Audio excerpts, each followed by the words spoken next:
कैसे हैं आप सभी? आई होप अच्छे होंगे, राइट। चलिए, मैं गीता प्रजापति चैनल पे आप सभी को स्वागत करती हूँ और आज मैं आपके लिए लेके हूँ मोस्ट इंपोर्टेंट प्रमेय 6.9 जिसका नाम है पाइथागोरस प्रमेय का विलोम। कल के वीडियो में बच्चों मैंने पाइथागोरस प्रमेय समझाई थी और आज के वीडियो में मैं इसका विलोम मतलब कि उल्टा विपरीत समझा रही हूँ। तो प्लीज ध्यान समझिए और साथ ही लाइक शेयर करना मत भूलिए। ओके, देखिए क्या कहना है इसमें।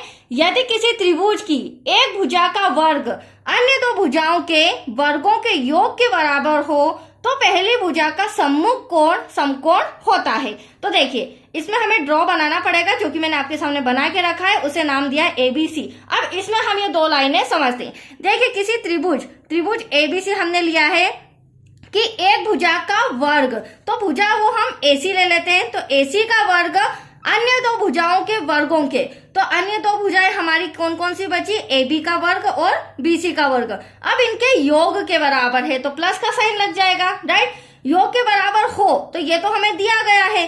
तो पहली भुजा का सम्मुख कोण समकोण होता है। तो पहली भुजा मैंने आपको क्या बताई थी, एसी। एसी का सम्मुख कोण क्या आ रहा है, सामने बी आ रहा है, तो सामने वाला कोण जो बी है वह समकोण होना चाहिए। समकोण का मतलब 90 डिग्री का होना चाहिए, क्योंकि यह त्रिभुज तभी समकोण त्रिभुज कहलाएगा जब यहाँ पर एंगल बी 90 डिग्री का होगा। तो वो हमें सिद्ध करके बताना है, राइट। तो चलिए सबसे पहले अब हम जो दिया गया है वो हम लिख लेते हैं। तो दिया है एक भुजा का वर्ग, एक भुजा हमने कौन सी ली है बच्चों, एसी का वर्ग बराबर होना चाहिए अन्य दो भुजाओं। तो शेष दो भुजाएं कौन सी है, एबी का वर्ग और साथ ही बीसी का वर्ग। तो क्या कहना है इनका, अन्य दो भुजाओं के वर्गों के योग के बराबर, तो प्लस का साइन लगाना जरूरी है। इसे दे देते हैं हम स्टार्टिंग में इक्वेशन नंबर फर्स्ट जिसका आगे यूज होगा, राइट। अब सिद्ध करना है, तो सिद्ध क्या करना है वो भी हम लिख लेंगे। सिद्ध करना है एंगल बी, मैंने अभी आपको बताया था सम्मुख कोण कौन सा है, एंगल बी बराबर क्या होना चाहिए, 90 डिग्री। और वो कब होगा बच्चों, जब त्रिभुज एबीसी एक समकोण त्रिभुज होगा। तो हमें यह भी सिद्ध करके बताना है कि त्रिभुज एबीसी समकोण त्रिभुज है। दैट्स क्लियर, यहां तक आया आपको समझ में। चलिए आगे बढ़ते हैं। अब चूंकि प्रमेय है ये, तो यहाँ पर हमें रचना करनी होगी। रचना में क्या करेंगे बच्चों, ध्यान से समझिएगा। आप देख रहे हैं एक त्रिभुज एबीसी है, तो इसी के जैसा सेम टू सेम मैं एक और त्रिभुज यहाँ पर बना रही हूं।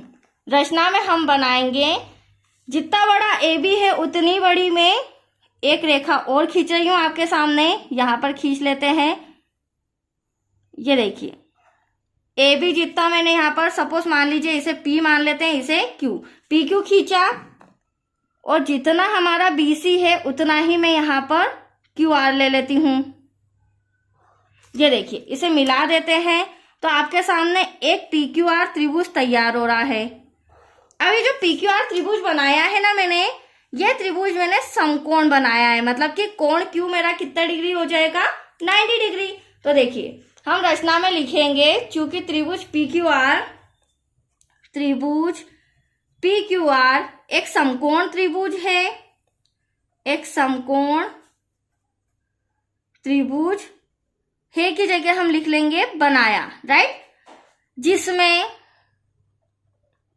जो एंगल Q है वो कितने डिग्री का लिया है, 90 डिग्री। क्यों होगा 90 डिग्री, क्योंकि ये समकोण त्रिभुज है, राइट। अब आप देख सकते हैं यहां पर मैं लिख सकती हूं क्या बच्चों, जो AB है वो बराबर है PQ के और साथ ही BC जो है वो बराबर है QR के, क्योंकि आपके सामने ही मैंने मेजरमेंट लेके इन्हें इक्वल बताया है। तो यहाँ पर हम लिख देंगे comma AB equals to, AB भुजा PQ के बराबर है और साथ में जो BC भुजा है वह QR के बराबर है, राइट।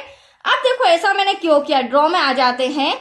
ऐसा इसलिए किया है मैंने, रचना ये इसलिए की है क्योंकि मुझे त्रिभुज ABC और PQR को सर्वांग सम बताना है। जब मैं इन दोनों त्रिभुजों को सर्वांग सम बता दूंगी तो उससे होगा क्या, एंगल B बराबर आ जाएगा एंगल Q के। क्यों बराबर होगा, क्योंकि देखो सर्वांग सम का मतलब क्या होता है, ऐसे दो त्रिभुज जिनकी संगत भुजाएं आपस में बराबर हो, और जब संगत भुजाएं आपस में बराबर होती है तो एटलीस्ट इनके संगत कोण भी आपस में क्या होते हैं, बराबर होते हैं। तो इससे हम सिद्ध कर पाएंगे एंगल B बराबर है एंगल Q के। That's clear. तो हमें इसे त्रिभुज PQR को लेना पड़ेगा क्योंकि एटलीस्ट वो हमारा समकोण त्रिभुज है।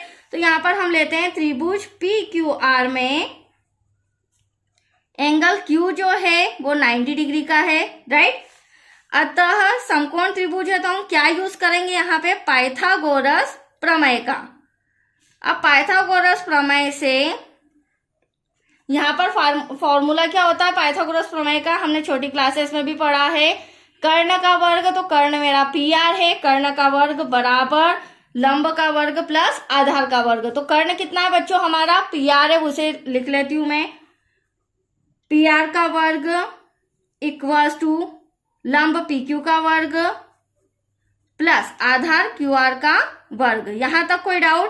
अब हम क्या करेंगे, आप देख सकते हैं PR का वर्ग तो मैं चेंज नहीं कर सकती हूँ, राइट, वो तो वहीं रहेगा।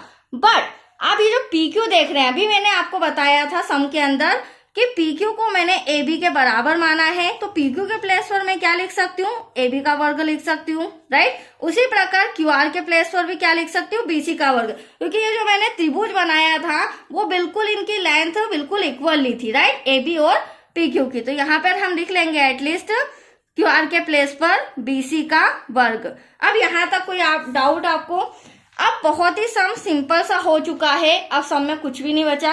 अब हम क्या करेंगे, समीकरण 1 व 2 को लेंगे। अब आप ध्यान से देखिए, समीकरण 1 में जो राइट हैंड साइड है वो हमारा AB² प्लस BC², और यहाँ पे भी समीकरण 2 में जो राइट हैंड साइड है वो भी इक्वल आ रहा है, मतलब कि AB² प्लस BC²।